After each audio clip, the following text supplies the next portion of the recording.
Are you struggling with pain in your pelvis all the time? I'm Dr. Rena Malik, urologist and pelvic surgeon, and this video is for you. Today, I'm going to be focusing on pelvic pain for women.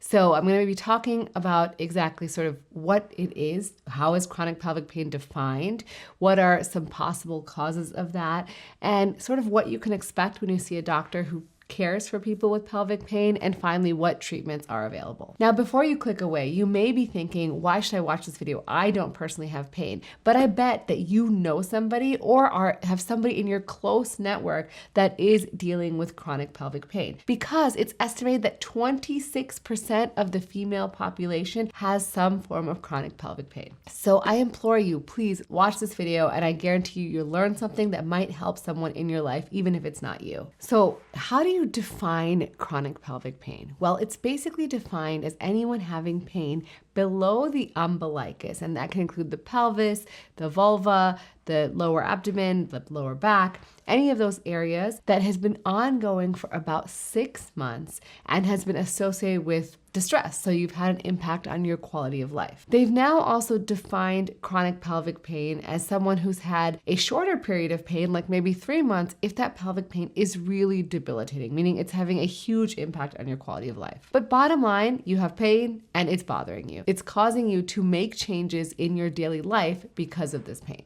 And when you think of patients with chronic pelvic pain, there's sort of 3 big components of it. There's obviously the biological, like there's something wrong biologically with the organs, with the nerves, with the muscles, with the structures that essentially are causing you pain. There's also a social component, like do you have access to care? Do you have a supportive social network? And lastly, there's a huge psychological component. This sort of goes along with what these patients are experiencing day to day. They have this debilitating, horrible pain that never goes away.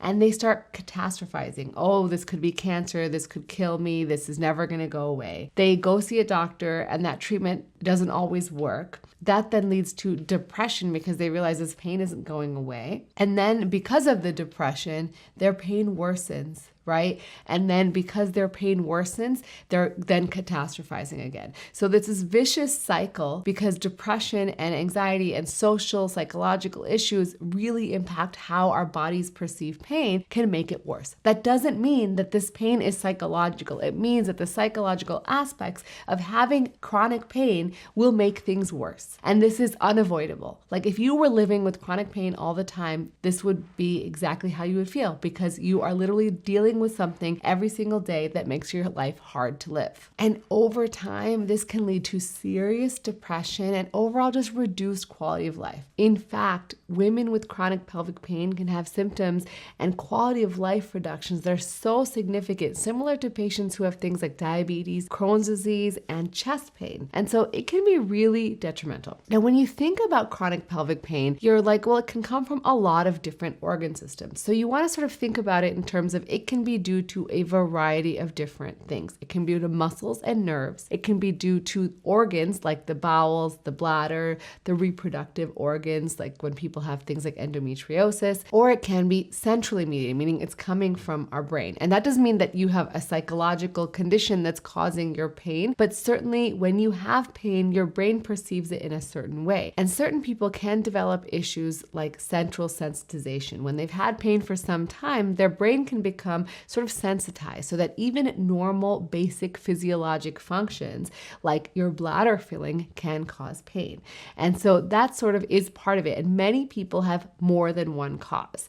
Now, when you're thinking of, women with pelvic pain, you often think that it's gynecologic, but in fact, 80% of the time, it's not gynecologic in nature. There's usually something else going on. And the reason people who have pain have multiple organ systems or muscles or nerves all working together is because the nerves to all of these organs come from the same nerve root. So they're all coming together and they're actually causing sort of cross interaction. So they call this visceral sensitization. So in urology, we talk about this a lot because when you have, for example, constipation, not only will it anatomically push the bladder because your rectum's full of stool, but it can actually make your urinary symptoms worse.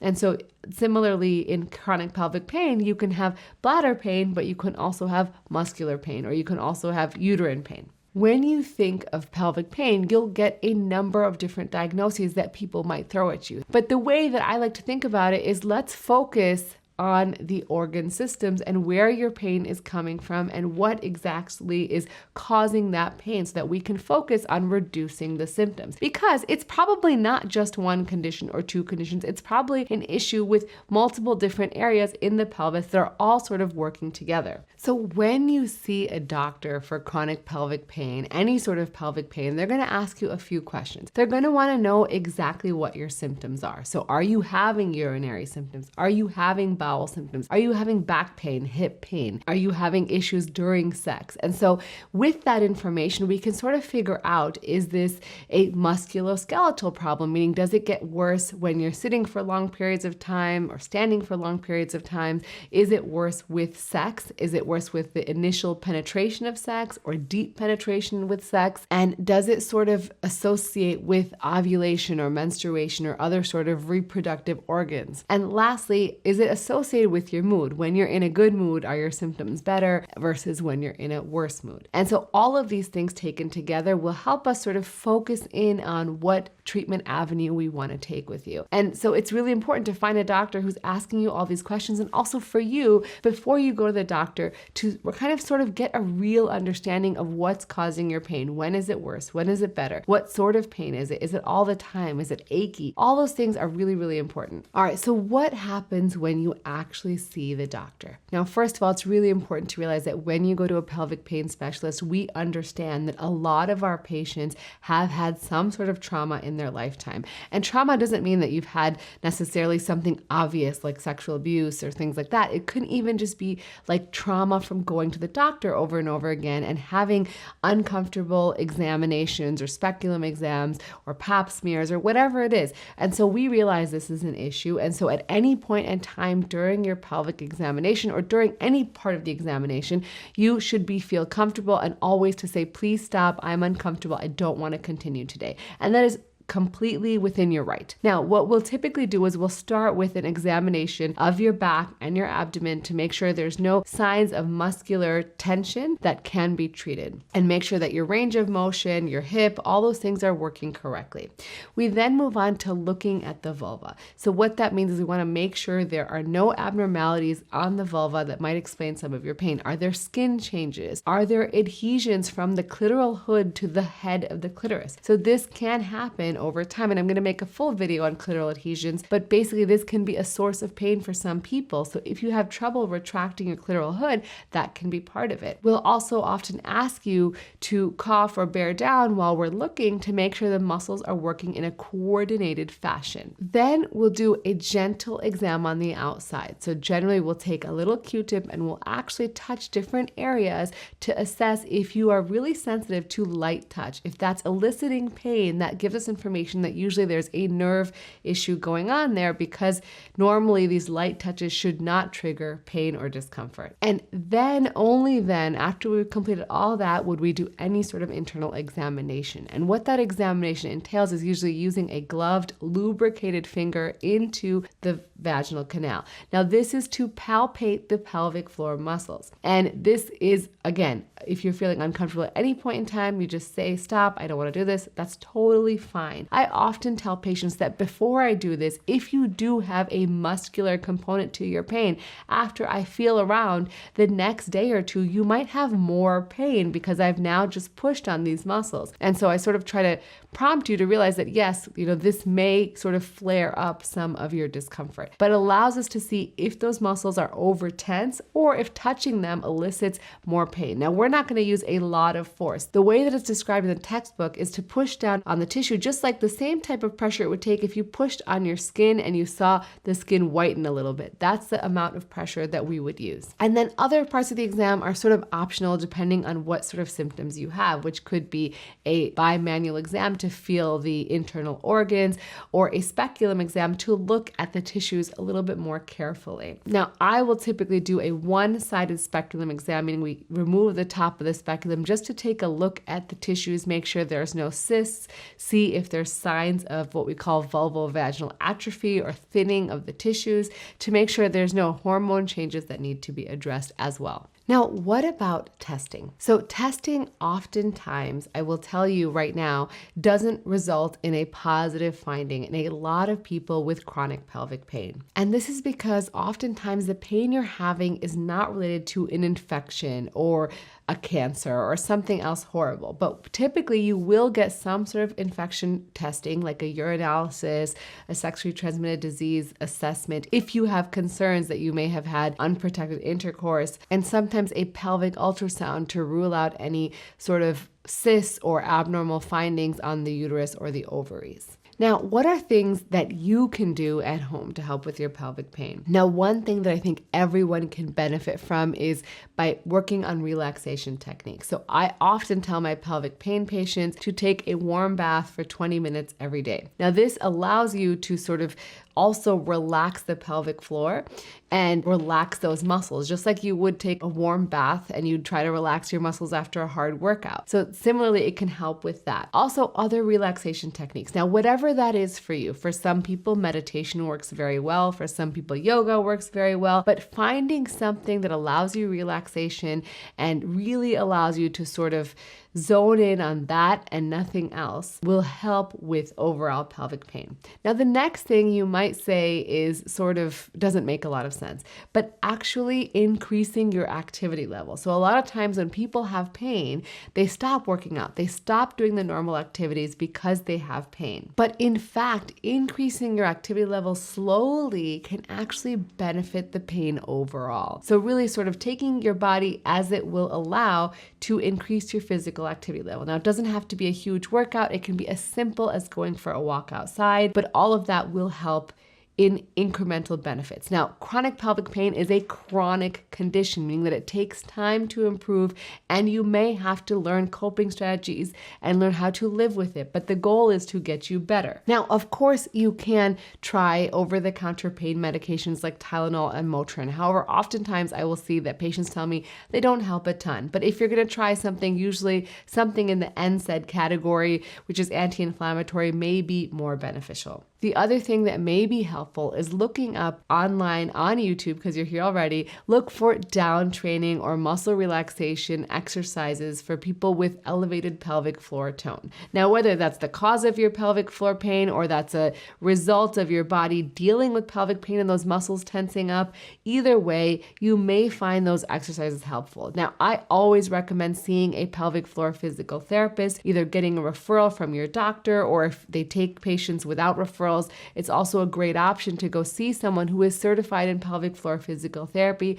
who can work with you on doing down training. Now, down training does not mean Kegel exercises. So Kegel exercises will actually make your pain worse. So it's really important that if you are doing any exercises at all and you notice that your pain is worsening, you may want to back off and try something else. Or better yet, get professional help. Now, oftentimes, depending on your individual symptoms, you may require a multidisciplinary team or other specialists to get involved. Oftentimes, as a urologist, I get involved when there is bladder pain or pelvic floor dysfunction. So when there is tension in the pelvic floor, things of that nature. And there are many things we can offer. Sometimes you will need a gynecologist to assess for endometriosis or to work on hormone suppression if your pain is associated more so with your cycles. Sometimes you may need a gastroenterologist if your pain is more associated with bowel movements or food. And also physical medicine and rehabilitation doctors or PM&R doctors who have an expertise in pelvic pain can also be helpful. Now, last but very not least is having some sort of either clinical psychologist or psychologist on board. Now, this does not, again, I really want to make sure that you understand, I'm not saying that this is in your head,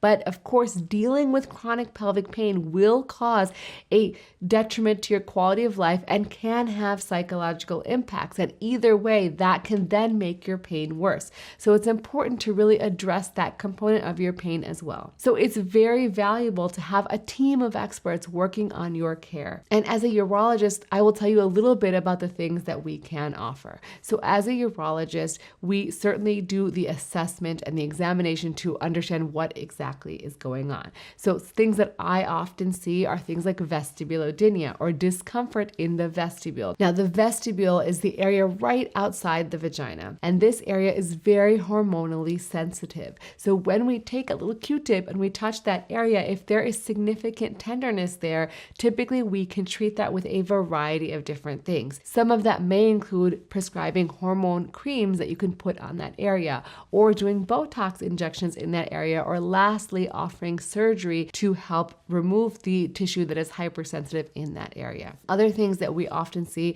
are interstitial cystitis. So this is bladder pain that's not caused by anything else. Now, this can be treated with things like medications, bladder installations, managing your diet in certain ways, looking in the bladder with a camera and assessing for any sort of ulceration or abnormality in the bladder lining. And then if there are ulcers, treating those ulcers. And if those things are not available, we do have fourth line options, which can include things like Botox injections in the bladder wall, which I've talked about before for overactive bladder.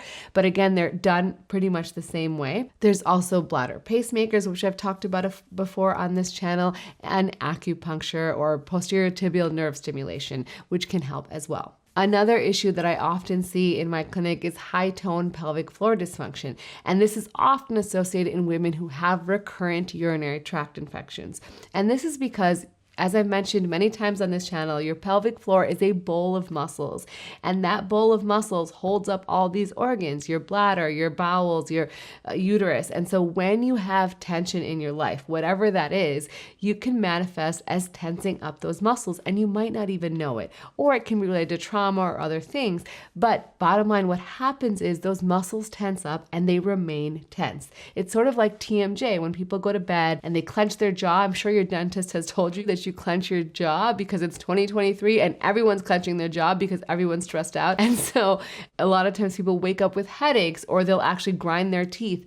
And similarly, people will tense their pelvic floor. In women, sometimes that will manifest as recurrent urinary tract infections. Other times it will manifest as pain with sex, or sort of feeling like you have an infection that might be a vaginal infection, like a yeast infection, but you actually don't. So it's a very typical story in my clinic where people come in and say, oh, I have recurrent urinary tract infections, but all the cultures keep coming back negative. And when I examine them, I find that they have elevated tone in their pelvic floor. Now, typically the first mainstay of treatment for that is all the things I mentioned, but then also seeing a pelvic floor physical therapist. These guys are our partners in managing your care. They really help you understand how those muscles are tense and work with you to reduce the tension in those muscles and do the right exercises and assess for other things that might be contributing to that tension, whether it's hip pathology, back pathology, fascial issues in the abdomen. So all these things, they do a great job. And then if they're having difficulties, we then look to other options like injecting Botox into the pelvic floor muscles, or doing things like a bladder pacemaker, which has been shown in small studies to help with pelvic pain or pelvic pain issues. Another condition that I sometimes see in my clinic is called pudendal neuralgia. Now, this one's characterized by sort of a burning pain, and that can be at the urethra, the vaginal opening, the urethral sphincter or anal sphincter. All those areas are innervated by the pudendal nerve as well as the clitoris. And so these areas, when you have pudendal neuralgia, can have sort of burning and throbbing, and usually the pain is worse when sitting. Sometimes people can describe it as they feel like there's a foreign body sensation, like there's something there. And sometimes people can have pain with sex, or pain with urination, or pain with bowel movements. Now, the typical first sort of treatment option that we usually have is to do a nerve block to sort of see if this is the actual problem. We would actually do a nerve block of the pudendal nerve to sort of assess if the pain improves with blocking that nerve. If it does, we then can do, nerve blocks with steroids, which allows those sort of nerve blocks to last a little bit longer. Pudendal neuralgia can be treated similarly to sort of the other pain conditions by avoiding things that exacerbate the pain, like horseback riding, sitting for long periods of time, sometimes using sort of a donut-shaped pillow to sit on. But when you come see us, in addition to a nerve block, you can also try medications that are specific for nerve-related pain that can help with the neuralgia. We can also refer you to specialists who do procedures like pudendal cryoneurolysis, which essentially freezes the nerves to help reduce the pain that's associated with the nerve being flared up or inflamed in this case. And also sometimes doing surgery around the pudendal nerve can be helpful in rare circumstances. And lastly, another thing that I will sometimes see in my clinic is either dermatologic diseases like lichen sclerosis or clitoral adhesions like I talked about earlier. Now, these can be treated with corticosteroid creams that help maintain and manage the lichen sclerosis, which is a chronic skin condition. And when you have clitoral adhesions, these can be managed with a minor procedure in the office. After some numbing cream is applied, we sort of separate the adhesions from the clitoral body, and it can actually result in a significant improvement in symptoms. Now, what can you expect when you find a good pelvic pain specialist? Well, it will take at least 3 to 6 months to see improvement. So you need to sort of stick with the plan and work with your doctor and your physical therapist and your specialist and whoever it is to really follow the plan and do the best you can. We realize that you're human, we're human. It's hard. It's hard to do all the things we're asking you to do, but we got to manage your symptoms and get you better. Now, some people will continue to see their doctors or their physical therapist much longer after that just to sort of stay in a maintenance phase. Other people will say, I feel great, I'll come back and see you as needed. But the bottom line is it really depends on your individual situation. For some people, it may be quicker. For some people, it may take much, much longer. But either way, just know that there are excellent doctors available to help you, excellent physical therapists, excellent psychologists, lots of people all over the world that are available to help you. Now, where can you find people to help? You can look at the websites for the International Pelvic Pain Society, as well as the Pelvic Pain Education Program. And if you're looking for a physical therapist, you can look at the American Physical Therapy Association to find a physical therapist near you. Well, I hope you guys enjoyed this video. If you are looking for a doctor for your chronic pelvic pain, I am located in Newport Beach, California, and you can make an appointment to see me at www.renamalikmd.com/appointments. I also take telemedicine visits and I'm licensed in 7 states. So if you are unable to see me in person, we can certainly talk about your issues over the computer. So if you guys like this video, you will probably enjoy my video on why it hurts during sex. So make sure you check that one out. And as always, remember to take care of yourself because you're worth it.